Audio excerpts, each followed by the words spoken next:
the objective of this administration, to make Jamaica the center of the Caribbean. To do this, we recognize that we must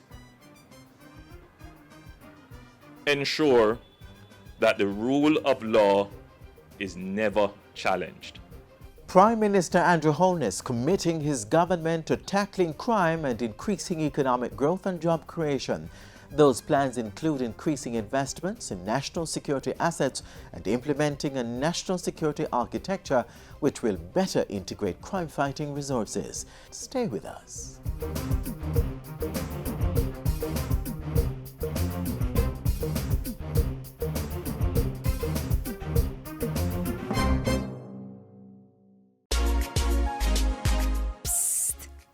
Somebody out there want you. Them not just want you, them need you. Yes, you are someone's type. So sign up today for the JIS Blood Drive and save a life. February 7, 58A Halfway Tree Road, 8 a.m. to 5 p.m. Just call 926-3590-4 and sign up. Or email your name and contact details to radio@jis.gov.jm. JIS Blood Drive, February 7. You are someone's type. Violence against women and girls is a human problem, not just a woman's problem. It's a problem for men too. Gender violence takes many forms, including sexual assault, domestic violence, relationship abuse, sexual harassment, and sexual abuse of children. The magnitude of ongoing violence against women and children in our country is cause for alarm. We can end the violence. It requires all of us to end the violence. I call on all our men and women in Jamaica to take a stand. And men, especially, must get involved in this movement to create a better world for their daughters, their mothers, their sisters, their aunts, their uncles, their fathers, their sons, and for themselves. Let's protect and reassure. Let's unite to end gender violence.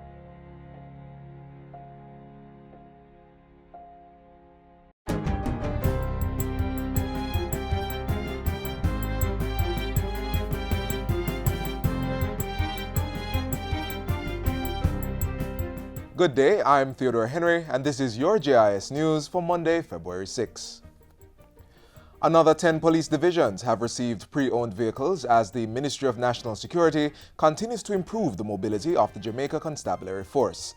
The police divisions are located in Westmoreland, Hanover, Manchester, Clarendon, St. Catherine, St. Andrew, and St. Thomas. 38 pre-owned vehicles have been distributed to police divisions since October last year. During that period, officers have also received 26 new motorbikes. The procurement process for the remainder of the pre-owned vehicles is underway. Public passenger vehicle (PPV) operators whose road licenses expired between 2014 and 2016 have been granted a 2-month amnesty to get their affairs in order. The Transport Authority says the amnesty is in effect from February 6 to March 31. It applies to route taxi as well as Hackney, rural stage, contract, and express carriage licenses. Under the expired road license amnesty, the vehicle must meet the Transport Authority's required standard. The operator must also be willing to pay up all outstanding fees to facilitate the renewal of the road license, subject to the availability of the route. Operators who had started but did not complete the licensing process will be asked to provide proof of the circumstances that prevented them from completing it. The Transport Authority is urging public transport operators to take advantage of the amnesty and avoid losing their licenses permanently. In the meantime, work is now underway to construct a new administrative office for the Island Traffic Authority in Maypen, Clarendon. Transport Minister Mike Henry broke ground for the $15 million project on Friday. The new facility will replace the existing structure on Trenton Road, which has been in operation for nearly 70 years but has fallen into disrepair. The facility, when completed, will serve as an office for the examination depot and will provide all the services, fitness certificates, examinations for driver's license, fitness reports, among others. The Caribbean Maritime Institute, CMI, is implementing the project and will utilize 20-foot and 40-foot containers to construct the building. A significant portion of the work will be done by students enrolled in CMI's School of Advanced Skills. Since they'll be used to aid in the delivery of the project, I must also mention that there'll be quite a bit of cost saving as a result. The project will be completed by general renovation of the property and the installation of a sewage treatment facility. Work is slated for completion within 4 months. Government is expanding the reach of its emergency medical service, EMS, with plans to open a new facility at the Waterford Fire Station in Portmore. Minister without portfolio in the Ministry of Economic Growth and Job Creation, Dr. Horace Chang, made the announcement on Saturday at a graduation ceremony for 107 firefighters. The medical emergency service is always called upon in the urban areas, and I find it very important that the fire service be equipped, not only in terms of training, but in terms of the level of equipment you have and supplies to deal with these matters. The new site will be outfitted with amenities inclusive of an ambulance. The Jamaica Fire Brigade began EMS in 1996 in the western towns of Savannah-Lamar and Negril in Westmoreland, Ironshore in St. James, and Lucy, Hanover. Minister Chang says the EMS will be expanded throughout the rest of the island. The EMS facilities are staffed by emergency medical technicians who respond to road traffic accidents, life-threatening trauma, severe bleeding, and unconscious persons, among others. And finally, a new pathology laboratory is being constructed on the property adjoining the Mandeville Regional Hospital to serve the parishes of Manchester, Clarendon, and St. Elizabeth. The Lions Club of Mandeville is facilitating the construction, which is expected to cost just over $34 million. We are nowhere near our target of $34 million. And as we launch the project today, I take this opportunity to appeal to corporate Jamaica to come on board with us to make the laboratory a reality in the shortest possible time. Minister of Health, Dr. Christopher Tufton, says the project is an example of the kind of private-public partnerships that the ministry is keen on fostering. His message was delivered by Chairman of the Southern Regional Health Authority, Wayne Chen. The reality is that we need almost twice the size of the current central Ministry of Health budget if we are to adequately fulfill the health and wellness needs of the public. The regional hospitals, intending to meet the medio-social needs of various communities, have to provide the proper facilities, of which specialized laboratory services are a basic requirement.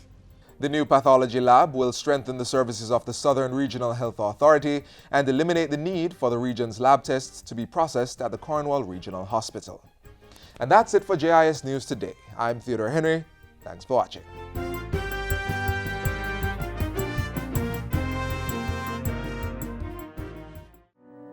I had a plan for my life. I was going to be a doctor. I was going to be the first in my family to do great things. Then a friend of mine sold me into prostitution. You mash up my life. Stop human trafficking. It destroys lives. If you or anyone you know has been a victim of human trafficking, call 811 or 1-888-PROTECT. Be wise. Open your eyes. Spot them. Stop them. A message brought to you by the National Task Force Against Trafficking in Persons.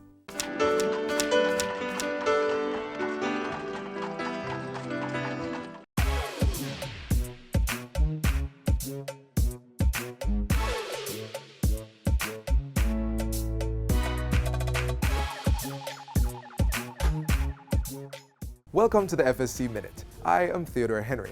In today's Minute, we want to share new information with investors about retail repurchase agreements, also known as retail repos. Retail repos are contracts between investors and licensed securities dealers with a fixed return on investment over a specified period of time. There are some licensed securities dealers that sell these products, and product names may vary. Check with your financial institution to find out if you are currently invested in a retail repo.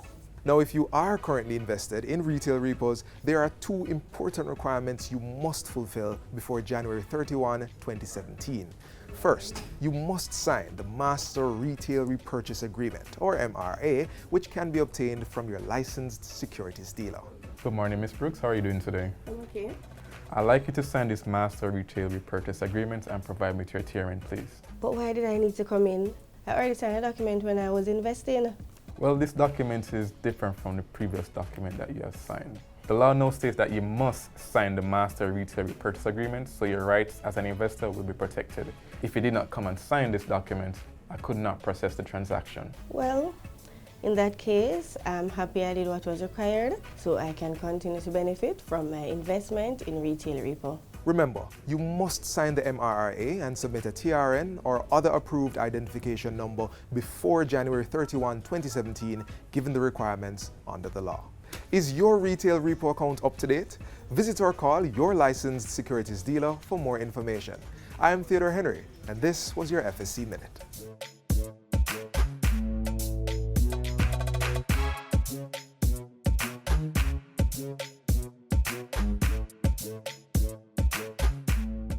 Government is serious about creating a healthy natural environment on the island. That's why the National Solid Waste Management Authority has rolled out a waste separation pilot project in 3 communities. Get the details in this next feature. The National Solid Waste Management Authority, NSWMA, has been partnering with the Japan International Cooperation Agency, JICA, since 2004. Over this 12-year period, 30 employees from the NSWMA have been to Japan, where they received training in areas that included composting, managing recycling facilities, landfill management techniques, sustainable solid waste for CARICOM countries, sustainable waste management for Caribbean islands, solid waste management A, which consists of basic introductory courses, and solid waste management B, which consists of advanced courses. Beneficiaries on return submit a report and a proposal on the subject matter for funding by JICA under their follow-up cooperation facility. One such project is the Solid Waste Reduction through Waste Separation, Waste Diversion and Recycling Pilot Project. The Solid Waste Reduction through Waste Separation, Waste Diversion and Recycling Pilot Project supports one of the main mandates of the National Solid Waste Management Authority, that is to implement programs that will effect behavioral change. So we welcome this initiative. For the next 6 months, the pilot project will be in 3 communities, namely Caribbean Estates and Caymanas Country Club Estates in St. Catherine and Rollington Town in Kingston. The project is estimated to be about $7 million, of which $6.7 million is being funded by the government of Japan through the Jamaica International Cooperation Agency, JICA, and as such we are very grateful for this. In the coming months, we will be meeting with residents, hosting community meetings, attending the Citizens Association meetings, and basically encouraging persons to separate their plastic containers, their cardboards and cans from their regular household waste. So we will be asking residents to take out these items, and a separate truck will come and do the collection, and we will give these items to a third-party companies. The learnings from this pilot project will assist the authority to develop policies and plans to guide and to help us to better manage solid waste, and to get residents to buy into the concept of separating their plastic containers, their cans, and also cardboards from their regular household waste. So at the end of the project, we will be in a much better position to determine behavior and attitude towards separation at source, how to really convince and to influence persons, residents, to separate these items from their regular household items. On behalf of JICA, Japan International Cooperation Agency, I am pleased that NSWMA holds this pilot project of waste reduction through waste separation, waste diversion, and recycling. This project is planned by a senior planning officer of NSWMA who had participated in JICA training in Japan titled Sustainable Solid Waste Management for CARICOM countries. After he returned from Japan, he planned it based on what he'd learned in Japan. I am happy that JICA can assist this project and the JICA follow-up cooperation program, although the amount is not bigger than 6.5 million Jamaican dollars. JICA has been offering several training programs to NSWMA since 1980s. So far, about 30 NSWMA staff had participated in these JICA training programs. This is a good government initiative based on a sponsorship from the Japanese government. It has allowed us to be one of the pilot projects, and we, the citizens and the residents of Caymanas, are grateful for this project because it allows us to sort our garbage, especially with the PET bottles. These are a continuous growing source of concern for our garbage collection with regards to blocking our drains and causing havoc on sea life. NSWMA, Solid Waste Management, has given us the bags so that it will encourage residents to carry out their bottles and put them in a central area that will be collected once a week. We will be sensitizing the residents based on the fact that it will encourage us to reduce our solid waste disposal. We are taking up the plastic bottles, which we call the PET bottles, for recycling. So what we do, we separate them from the regular garbage in order to have the community be in a better environment. We have collections at the primary school, the Raleigh-Town Primary School, at 17 Montego Street, at the fire station, and Arcot Road for now, but we are enlightening the rest of the community people about this project.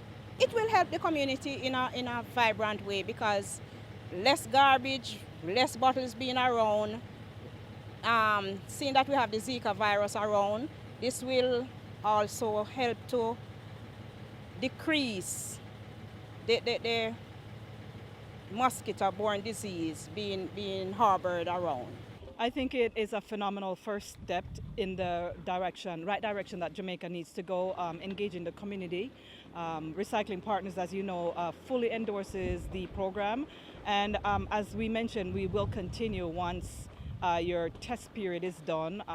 We are committed to continue cleaning up those neighborhoods and collecting the bottles. And we'll also use it as a test pilot for other communities that we are hoping to bring on board. Waste separation is the way forward, and the NSWMA, through our partners, is working to make this a way of life for all. Musicians, users of music instruments. If you're a registered member of the Jamaica Federation of Musicians or the Recording Industry of Jamaica, you may apply for a waiver of duty on the importation of music equipment. You'll need to submit the following: a letter of request to the Film Commission or Creative Industries Unit, and a pro forma invoice detailing the items being imported with corresponding serial numbers and costs. Jamaica Promotions Corporation JAMPRO will submit the documents to the Ministry of Finance for approval. You must get approval before the items arrive. For more information on the Music Tools of Trade incentive, click on the Tourism and Entertainment Ministry's website at mot.gov.jm or call the Ministry's Entertainment Division at 920-4926-30.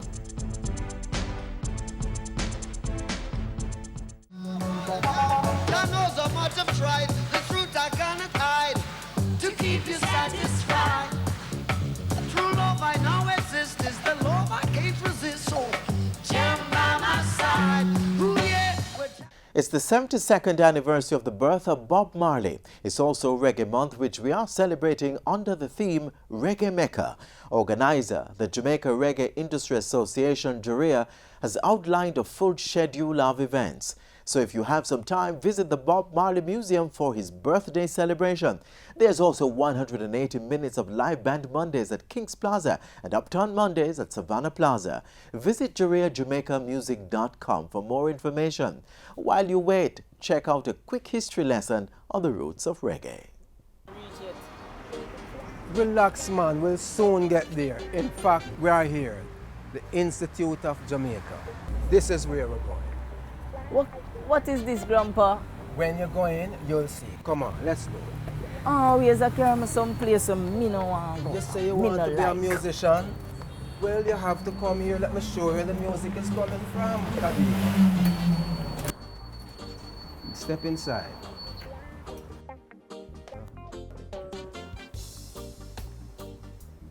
See, this is where I wanted to come.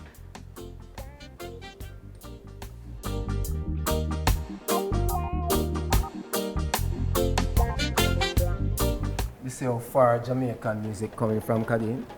These are Tainas, the first people, and see, they're playing drums and dancing.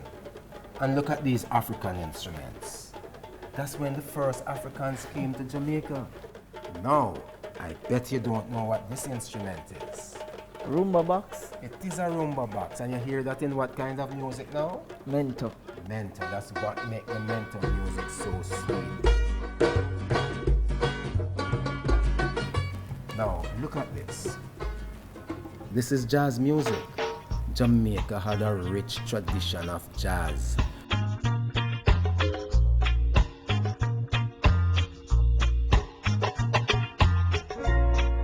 Coming right out of Alpha Boys School, you see it? Right after jazz, the same jazz musicians were playing R&B. I found my thrill. That came from America. And when the R&B dried up from America, then they started making Jamaican R&B.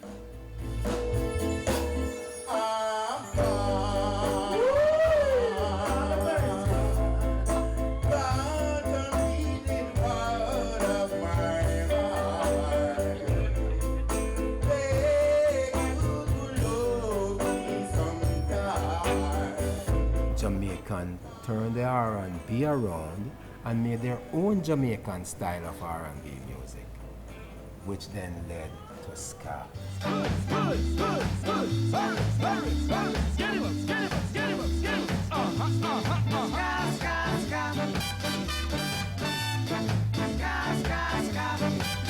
It was the beginning of independence. Ska was looked upon as the new sound of Jamaica.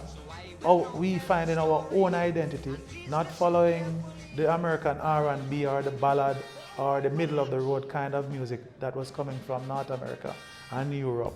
And so it was very nationalist in its outlook and output. Gather together, be brothers and sisters, we're independent. Join and stuff hands, children started to dance, we're independent. Oh, peace said and blue. The Lord is still with you. God bless, no one curse. Thank God I'm not the worst. Seems like the music always speak about social issues. A lot of the music is about social issues. After all, life is music and music is life. After ska, you got Rocksteady. Rocksteady, the rhythm, the ska still continue, but the bass rock. And the guitar and the piano, ska same way. But the bass, the emphasis on the bass. So you fall back on you. Well, it looks as if we can hear music here.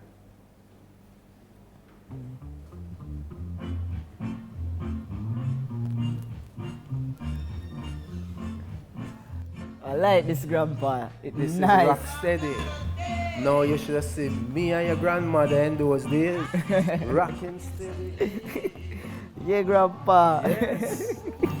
That's Alton Ellis, you know. The great Rocksteady singer. But we turn down the people things here. Next thing, they throw us out of here. And go back to watch this thing. But Grandpa, you've been talking about Jamaican music for how long now? And until now, I haven't heard anything about reggae. Well, we're coming right up to reggae now. Here we are, reggae. Well, first of all, many people say that reggae was born at Sir Coxson's Studio 1 on Brentford Road. Clement Dad brought a piece of machinery to the studio for about a year. It was sitting there. And no one knew exactly what to do with it. And so they hooked it up one day and decided to implement it. And they discovered it was a tape delay. And so they hooked it into the machine and they started doing it into the recording. So when they put the guitar sound through the tape delay, it comes back saying, the rest of studios hearing this recording out, they thought it was the guitar making that and just copied that, and that was the birth of reggae music. I want to do the reggae, girl. We Here are some of the great artists who came out of that. Bob Marley, Peter Tosh, and Bonnie Livingston, the Wailers, Burning Spear, and so on. Now, reggae was also a way of life. It was the greatest advertisement for Rastafari. I think it's my time to teach you a little bit. What can you teach me? Come right here, sir. Oh, dancehall. I know that's when you were going to get happier.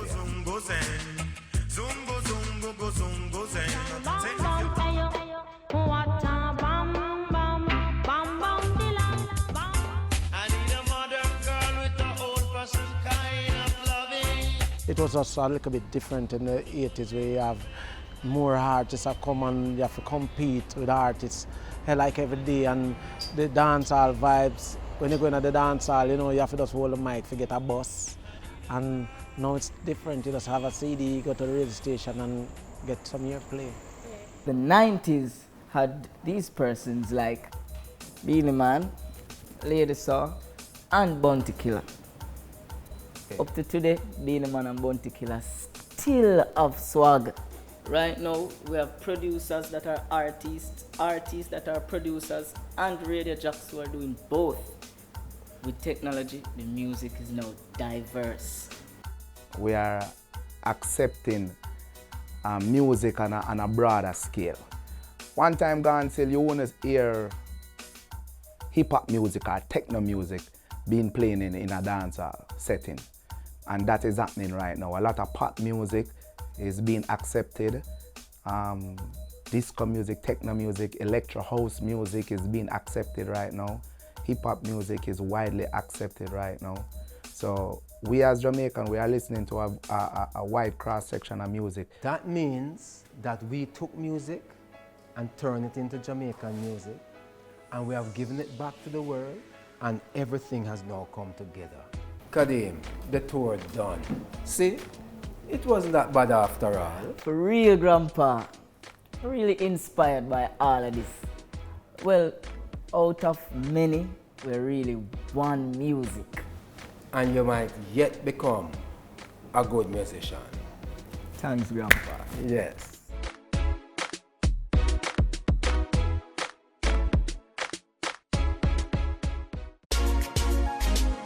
Psst.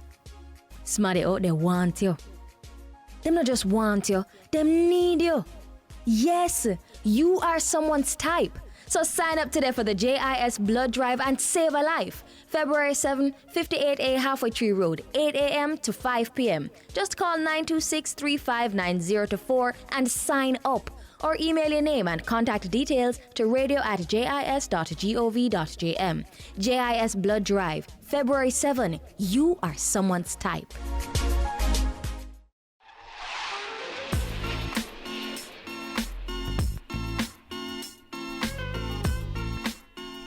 And that's where we leave you on another edition of Jamaica Magazine. Our aim is to serve you better. So please send your comments or queries to jamaicamagazine@jis.gov.jm. Keep up with all the positive happenings on the island by visiting our website, jis.gov.jm, liking us on Facebook, adding us on Twitter, or subscribing to our YouTube channel. On behalf of the entire team here at the JIS, I'm Adrian Atkinson. Thank you for watching.